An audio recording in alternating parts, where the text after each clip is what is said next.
when you show up and you say, hey, I want to adapt a video game. Well, I can assure you that before we did The Last of Us, those words were poisonous. Isn't this the guy that just did Chernobyl? You know?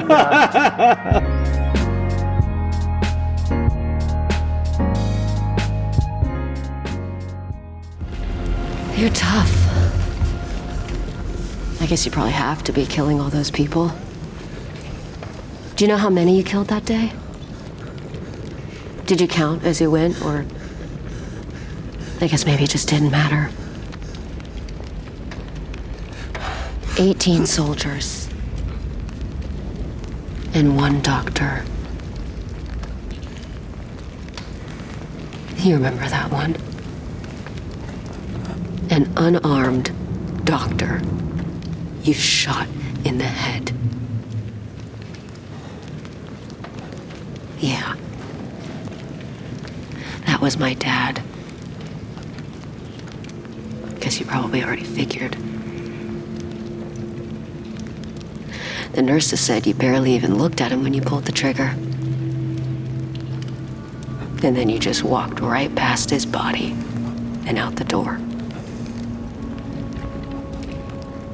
But I looked at him. I saw him. I was 19.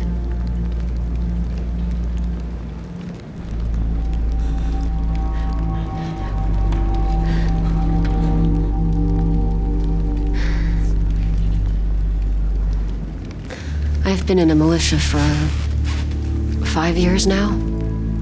Seattle. I'd warn you not to go there, but little chance of that. Anyway, our commander trained us to follow a code. We don't kill people that can't defend themselves.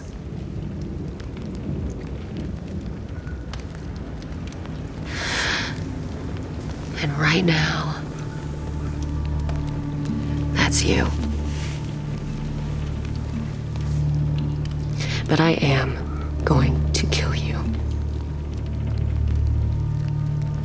Because it doesn't matter if you have a code like me, or you're a lawless piece of shit like you. There are just some things everyone agrees are just fucking wrong. Welcome to Behind the Lens. This guy has one of the most fascinating careers I've ever seen in doing this. First of all, he won 2 Emmys for Chernobyl, great limited series, which swept the Emmys of that year, and was nominated for writing and for producing The Last of Us in its first season, which won 8 Emmys, by the way, and now is back in its second season. And we're going to talk about his whole career because it's really interesting. This is Craig Mazin. Welcome. Great to be here with you.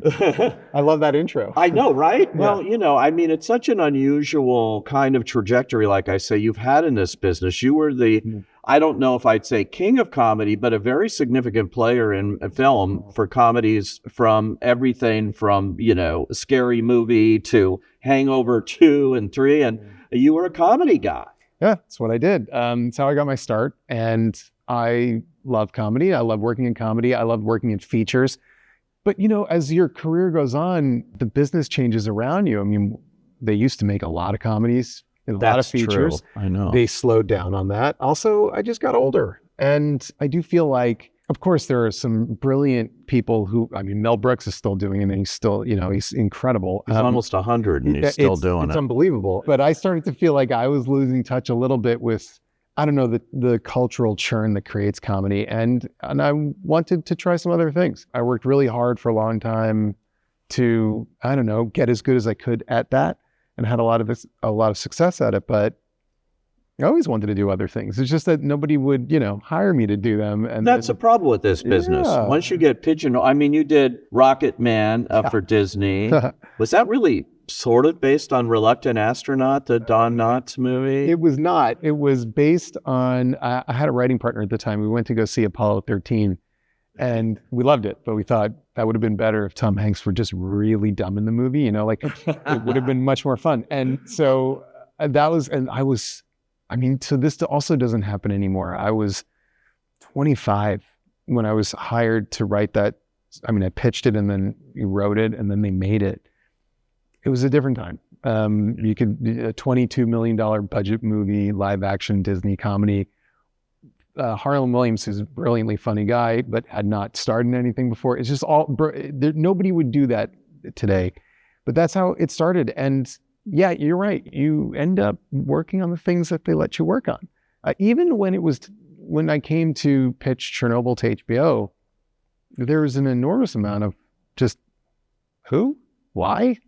Didn't this guy work with David Zucker and Jim Abrahams and the Airplane guys? And really? Yeah. Was that a problem in your pitch? It wasn't a problem in the pitch. It was a problem to make sure that I could pitch.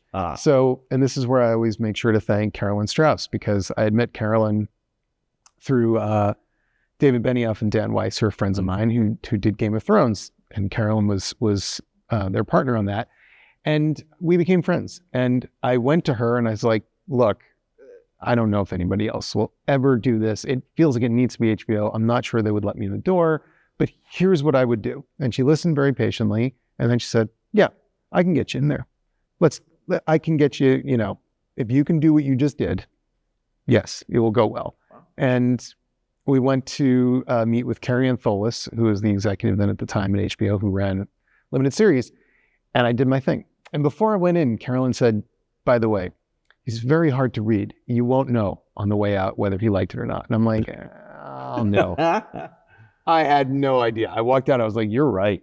I do not know what he thinks. And he called the next day and he said that's the best pitch he had ever heard.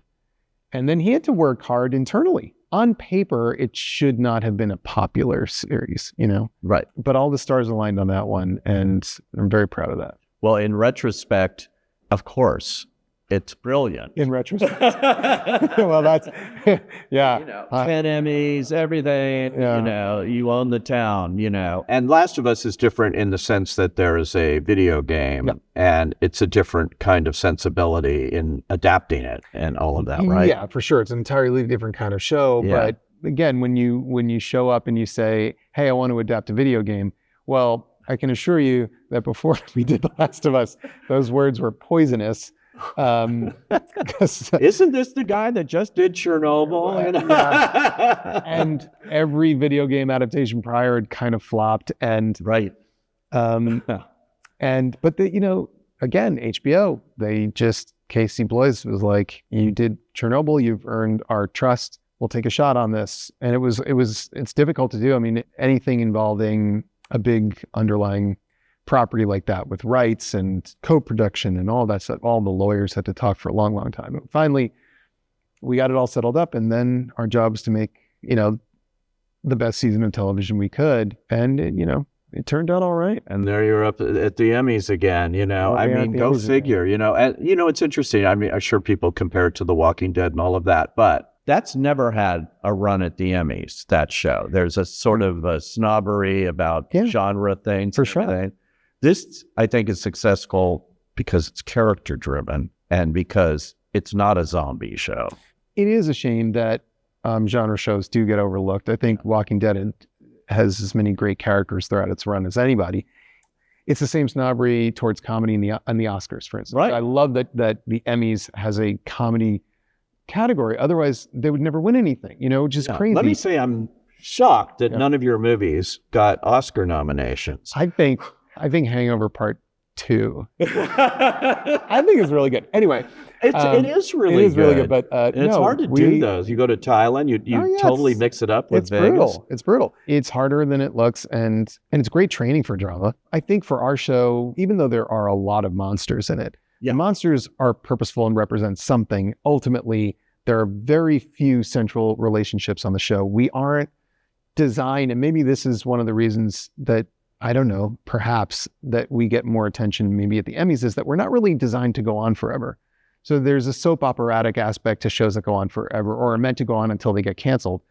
And as they go, it becomes harder and harder to keep spinning plates to excite people. We are a story that has a beginning, a middle, and end. This season 2 is the middle. You got season 3 though. We did. We have been renewed for season 3. Because you're sort of following the video game, your co-producer, creator, everything, Neil Druckmann. You have the writers involved in the video game very significantly. Yeah. Are you following that? He comes up with the stuff in the video game, and then you go, okay, that's going to be our show. You seem to be going off and doing more character-driven stuff than the video game. We do, because we have the space to do it. I mean, in a video game, a lot of what you have to create is narrative that then allows for gameplay. And gameplay is a bit different.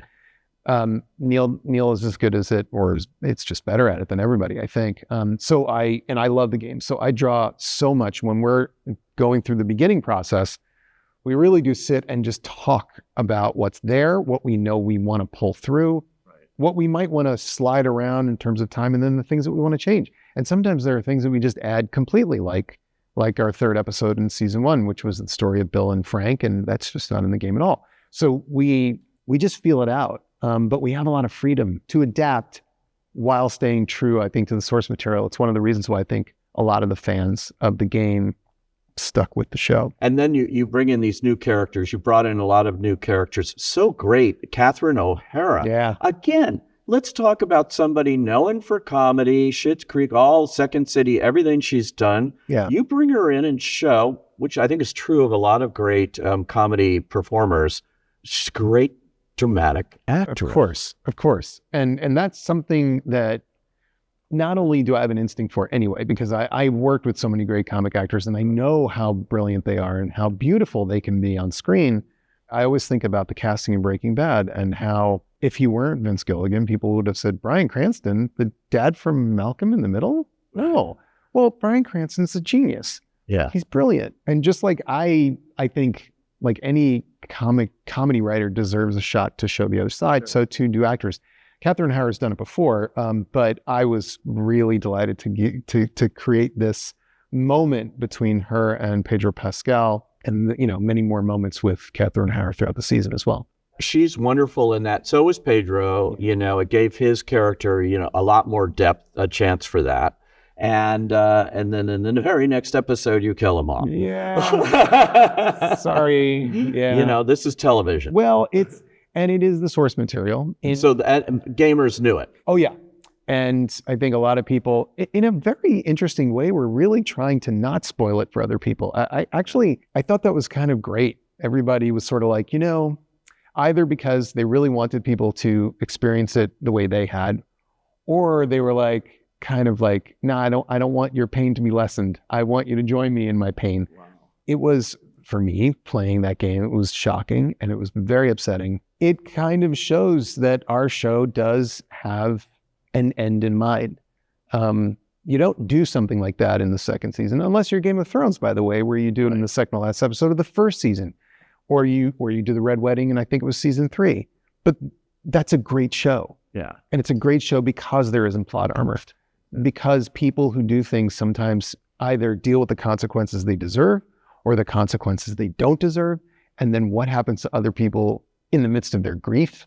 This is what the show's about. Didn't Hitchcock prove this was possible in Psycho? Killed off his leading lady halfway through and shocked film audiences. It's Janet Leigh. She's the star on the posters and everything else. And then I just think it gives it more power. You put the audience on notice that you're not screwing around, that anyone could go, nothing is safe and we're not going to follow the rules. Right. But what the rules we do follow are the rules of, I think, narrative satisfaction, that when we get to the end, there will be a complete story told.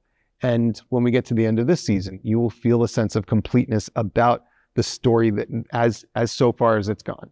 And like all good seasons of television, I think, it leaves you wanting more at the end and you can't wait to get back. That's how I feel when my favorite shows, hit their last episode. I want them to show me more, but then I have to wait. I love that because streaming, I sometimes I'll stream something and because I just I got it. But in the case of Last of Us and other shows, I like the week-to-week thing. I really grew up on that. Yep. And I think it benefits a show like yours because there's so much talk. Yep. Like after Pedro gets killed, it's everywhere and there's a lot of talk. If you're just dropping every episode, you don't have that kind of water cooler kind of talk. I do not understand why anyone just dumps all the episodes. I don't understand it. I think it's kind of nuts. What happens with a show that people are into, when you go week to week, you begin to create a discussion. And more importantly, people watch it together. They experience things together. So there are communal responses. And then there's a sense that you need to be there on a Sunday night. White Lotus is an example. White Lotus is an example. Severance is an example. You feel like, okay, I don't want to miss out. Shogun was like that. Yeah. And if you just put all of Shogun out right away, well, then everyone just watches it when they want. Yeah. It's never a conversation. No. There isn't, and you don't get that collective, here we go for the final episode of the season moment, you know? It's an event. And I honestly, I mean, maybe there are people I don't get it. No, I'm with you on that. Yeah. My wife, on the other hand, binges everything and, but then it's over. And then she's never talking about it again. Well, you can wait, right? Like you can wait till season's done and then binge it if you really like to just go for it. Right. But for these big shows, and some of these shows, that we're making cost a lot of money. Yeah. And they provide spectacle. Why not watch them? I mean, this is how they're intended to be watched week after week, like Game of Thrones was, Oh, yeah, totally. Breaking Bad, I remember I didn't watch when you said, you don't want it to end. I didn't want it to end, so I didn't watch the last 10 episodes. And I just didn't want to hear anything or anything. Mm-hmm. It went on for a year, and then I had to interview Bryan Cranston. Well, and I knew you got to watch it. This all ended a year ago, so I watched the whole thing. But I had that feeling like, this is too good, and I know it's going to end, but I don't want it to. Well, and that's the feeling that you want to leave people with. You always want to leave them wanting more, but you don't want them to leave hungry. It's an interesting difference, Well, the middle is always an interesting one. This season is just narratively kind of fascinating to me and paves the way for, I think, a more traditional season 3. Yes, you want to feel like you've been given a full meal, but you just want to keep going. And that's a hard balance to strike sometimes. Mm-hmm. First of all, you brought in Caitlin Dever, who's great. Yeah. I know Caitlin Dever and all that stuff. And is she going to be a killer? I didn't see it, but you did. Well, who isn't a killer in this show? Yeah, right, I guess. But and she's a brutal killer. Well, she is. So Caitlin Dever is somebody that you immediately connect with. It doesn't matter what she's playing or who she is on screen. You connect with her. And in our story, when we meet her at the beginning of the first episode, we connect. And in the early stages of the second episode, we want her to live. We're scared for her. She's in trouble. She's in danger. We're with her. And then she does this horrible thing. And it's not enough that she does it a little bit. She does it a lot. She does it so brutally that even her friends, I mean, Owen is more than her friend. Owen, is Abby's boyfriend. Yeah. He's horrified. Mel, her friend, is crying. She's gone too far. And when we see Abby walking away at the end of that episode, the look on Caitlin's face is so fantastic because you're not sure if she's mad at herself or if she's just miserable that it hasn't brought her satisfaction. All you know is she is not happy that this was 5 years in the making and she's walking away upset. A revenge killing that she's probably ran in her mind so many times. Maybe it didn't fix things. Yeah. And of course, she has set events in motion now by repeating the behavior that Joel showed, which is to punish people on behalf of someone you love. Joel did it to save somebody who was alive. Abby was doing it to avenge somebody who was taken from her. Either way, you can't get away with these things without a terrible, terrible cost. And Ellie is exactly the kind of character that will chase you down to the ends of the earth. By the way, I love Ellie and Dina's relationship. It's interesting. Of course, it led to the kiss and all of that. And, it's saying something about LGBTQ and you're getting into that. Well, we did in this first season. My attitude about this sort of thing is to try and just show people as they are. So if you look at just gather a group of Americans up, some people are going to be gay and some people will be in a wheelchair and some people will be, and then there's all the things that we are, especially in today's day and age, showing stories where two women fall in love with each other. I think the value there is that two people are falling in love. Yeah. That's really the value. There's no more shock or surprise, nor do I think anybody should or does get any special credit for showing it. It may be still that people really appreciate it, but to me as a writer, I'm just looking for how humans connect. And yeah, there are people that don't like it. There's review bombing and all that stuff. Oh, really? Oh, yeah. Our lowest rated episode on IMDb for season 1 is the 3rd episode, Bill and Frank episode, which I was nominated for. Wow. Yeah, because, what it is. I know that ultimately people, the vast majority of the audience is digs what we do. I wanted to ask you, I saw some uncredited work. Did you really do uncredited work on Dune Part 2 and Wicked? Yeah, I think they include my name at the end as like additional writing by. So I think for Wicked, I always, give Dana Fox deserves all the credit in the world. I did a little tiny bit, nothing significant. And Dune 2, honestly, is just kind of helping a little bit with Denis, but not to the extent that I should get credit. I've been doing this my whole career. They've changed the rules now so they can like put your name on these things, which again, a weird way. I like the old system where nobody knew. You're doing a film, 3 Bags Full, a sheep detective movie? Yeah, I wrote that script, like 10 years ago. Which I can't wait. Hugh Jackman, Emma Thompson. And the sheep are trying to figure out who killed. The sheep are trying to figure out who killed their shepherd. Yeah. It's like live action, animation. It's like a sweet coming of age story and about innocence and loss and all those things. And people are like, can't you just tell a nice story about sheep? And it is. It's also very sweet. It's for kids too, something. And it's goofy. It's a little bit of a return to the comedy days, but it's an interesting thing that script had just sat there for so long. And then Courtney Valenti, when she went over to MGM, she had always loved it. And it was at Universal. She was at Warner Brothers. She always like sort of coveted the script. And when she went to MGM, she got it. And she told me, and I was like, oh my God, you see, like sometimes you wait 10 years. Really? And then they make a thing. And you didn't expect it at all. No. No, I did not expect it at all. If she hadn't gone to Amazon, this wouldn't happen, huh? That's right. Wow. Yeah. That's as far as I could tell. One person, that's fate in this business. That's fate. And a good person to know. I mean, that's the nice thing. I mean, you've been around for a while. I've been around for a while. You start to actually recognize as you go, there are people that are special. And Courtney Valenti is clearly one of those people. Oh yeah, she's amazing. Incredible. Of course, her father, Jack, legendary guy. I always quote Jack Valenti because when people say the movie business is in the toilet, people aren't going to go to the movies again. Jack Valenti's the guy that said, do you think some teenager on a Friday night would want to sit on his parents' couch and watch television? No. They go out to the movies, the cheapest form of entertainment still. And just look what's going on right now at the movies, Yeah. I have to say, like, if we have entered a kind of renaissance period for video game adaptation, right. I'm thrilled. Minecraft is doing incredibly well. I loved Fallout.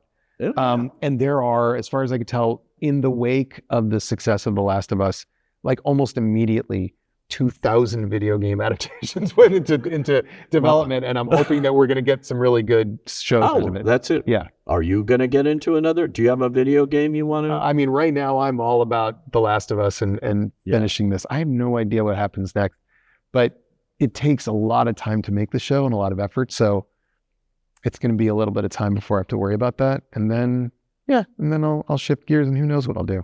I mean, as you pointed out, my career is weird. It's like unlike any other one. You have actually defied all the odds of this business of getting typed and getting stuck in something. Good. I love that. I love doing things they tell me I can't do. It's fun. That's it. Amazing. Yeah. Well, from Last of Us to Chernobyl to The Hangover Part III. By the way, I did a whole tribute to Bradley Cooper, and I heard that The Hangover Part IV is people have been talking about. I'm in. Yeah? Oh my God. If Todd calls me up and he's like, Hangover Part IV, are you kidding? Yeah. I love those guys. I love Todd. I love Bradley. I love Ed. I love Zach. How can you not love Zach? Justin, all those guys. It's doing those movies was so hard. Yeah. But oh my God, I laughed more than I've ever laughed in my life. Yeah. Yeah. And they're the biggest comedy successes, and won a Golden Globe even, for Best Picture Comedy. Yeah. And I've learned just watching Todd, I learned a lot. So as a director, I think back to the directors that I watched and learned from. Todd Phillips is definitely one of them. Johan Renck, who did Chernobyl, is another one. I just pick up these things. I wouldn't trade those experiences for anything. It's because everybody wants you to just do the thing you just did again. Yeah. Do it again. I can't tell you how many disaster things I was offered after Chernobyl. Really? Oh my God. Oh, really? Everything that ever exploded, somebody called me and said, do you want to do? No. That's hilarious. Yeah. Well, keep going, whichever direction you go in. I don't know, but all I know is Craig Mazin's got a lot of talent. The Last of Us is the current one you can check out on HBO and HBO Max. Thank you for joining us on Behind the Lens, man. It's a pleasure. Thanks. Thanks.